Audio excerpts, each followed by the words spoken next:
Morning, students. We are reading chapter 4 of history, tribals, Dikus, and the vision of a golden age. And now in this part we will read about the tribal rebels. जो tribal people के द्वारा बगावतें शुरू हुई, विद्रोह किया गया। तो क्यों उन्होंने विद्रोह किया, किसके खिलाफ किया? तो ट्राइबल जो लोग थे उन्होंने विद्रोह किया, बगावत की अंग्रेज़ों के ख़िलाफ़। क्यों की उनके ख़िलाफ़ बगावत? क्योंकि उन्होंने जो लॉ थे चेंज किए थे रिगार्डिंग द फॉरेस्ट।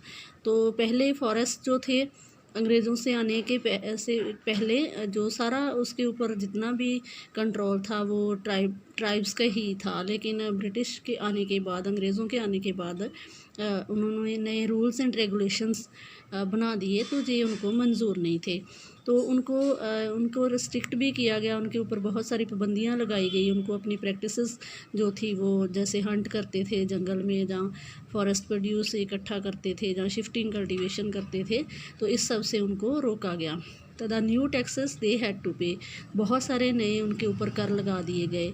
तो the exploitation bye traders and the money landers, तो जो मिडल मैन थे बीच में सरकार के, आगे ठेकेदार थे, कॉन्ट्रैक्टर थे, तो वो उनसे काम करवाते जंगल के लोगों से, उनको कम पैसे देते और ख़ुद वो ज़्यादा प्रॉफिट हासिल कर रहे थे। तो इस सब चीज़ का गुस्सा होने के कारण जो थे ट्राइबल्स ने सोचा कि अंग्रेज़ों के ख़िलाफ़ क्यों ना आंदोलन किया जाए। तो ट्राइबल पीपल्स ने बहुत ज़्यादा बगावतें की। तो जैसे उन्होंने हैवी टैक्सेस के ख़िलाफ़ और जो एक्सप्लॉयटेशन उनका हो रहा था, शोषण हो रहा था, उसके ख़िलाफ़ जो थी वो बगावत शुरू की गई। तो जो कोल कबीला है, फिर संथल कबीला है, इन्होंने विद्रोह किया अंग्रेज़ों के ख़िलाफ़, आवाज़ उठाई इन्होंने।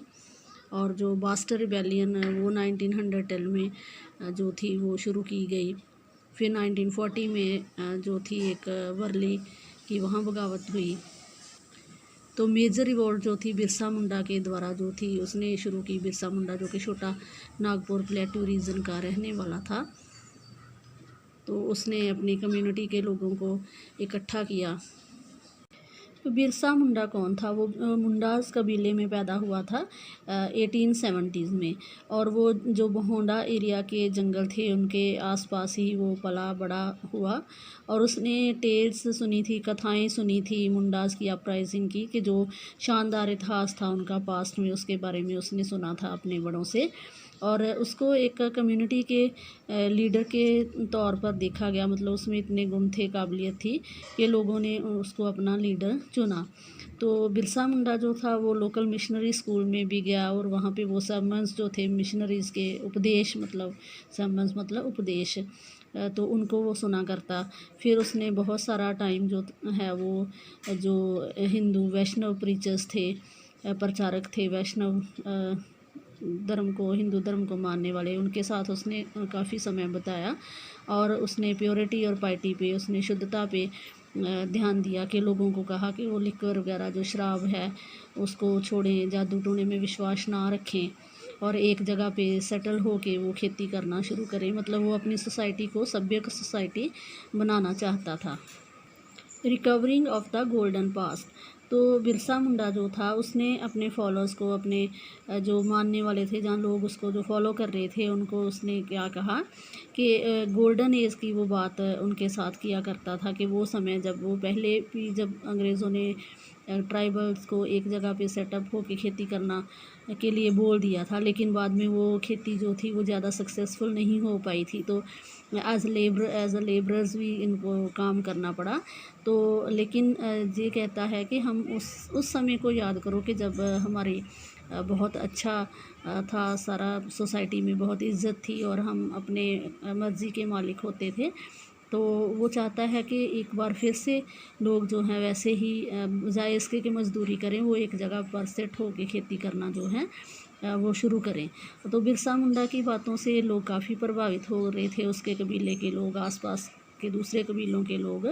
तो अंग्रेज़ों को बिरसा मुंडा से डर लगने लगा था। उनको लग रहा था कि जी पॉलिटिकल जो पावर है वो बिरसा के हाथों में कहीं ना आ जाए। मतलब बिरसा जो है वो एक लीडर की तरह आगे बढ़ रहा है, लोग उसको एक लीडर की तरह मान रहे हैं। What were the Mundas sufferings, Munda के जो कबीले के लोग थे उनके उनके दुखों का कारण क्या था कि जो ब्रिटिश की लैंड पॉलिसीज़ थी वो उनके ट्रेडिशनल लैंड सिस्टम को डिस्ट्रॉय कर रही थी। और हिंदू लैंडलॉर्ड से जो थे बड़े बड़े ज़मींदार और जो मनी लैंडर थे, आड़तीए थे, वो ज़मीनें हासिल कर रहे थे ट्राइब्स की, क्योंकि वो ज़्यादा हाई इंटरेस्ट रेट पे पैसा देते थे उनको काम करने के लिए, कर्ज़ देते थे, लेकिन वो बाद में वो कर्ज़ चुका नहीं पाते थे, क्योंकि जो वो काम करते थे उसके लिए उनको काफ़ी कम वेतन दिया जाता था, कम पैसा दिया जाता था, तो उनके ऊपर काफ़ी ज़्यादा कर्जा जो था वो हो गया। एंड जो मिशनरीज़ थे जो एज अ मिशन एक पूरा करने आए थे कि अंग्रेज़ अपने धर्म का प्रचार भी कर रहे थे साथ में, तो उन्होंने भी जो मुंडा ट्राइब है उनके ट्रेडिशनल कल्चर जो है, उनके सभ्याचार के ऊपर उन्होंने काफ़ी कुछ कहा। Spread of the movement, Birsa arrested in 1895 by the British, तो उसके ऊपर दंगा फैलाने के जो थे वो चार्जेस लगाए गए, उसको 2 साल की जेल हो गई।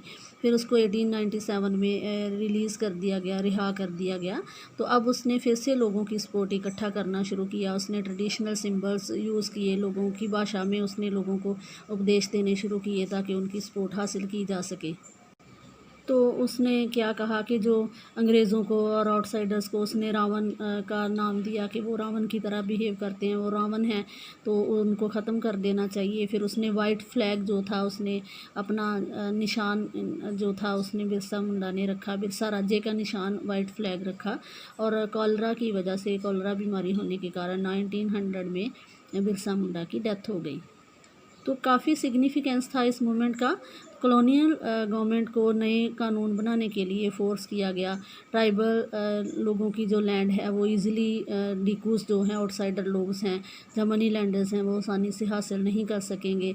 तो इस आंदोलन ने दिखा दिया कि ट्राइबल पीपल जो हैं उनके पास कैपेसिटी है, उनके पास योग्यता है कि वो इनजस्टिस के ख़िलाफ़ जो है वो लड़ सकते हैं और अपनी बात मनवा सकते हैं। तो इस तरह से उन्होंने कॉलोनियल रूल जो अंग्रेज़ों का राज्य था उसके ख़िलाफ़ उन्होंने अपना गुस्सा जो था वो ज़ाहिर किया।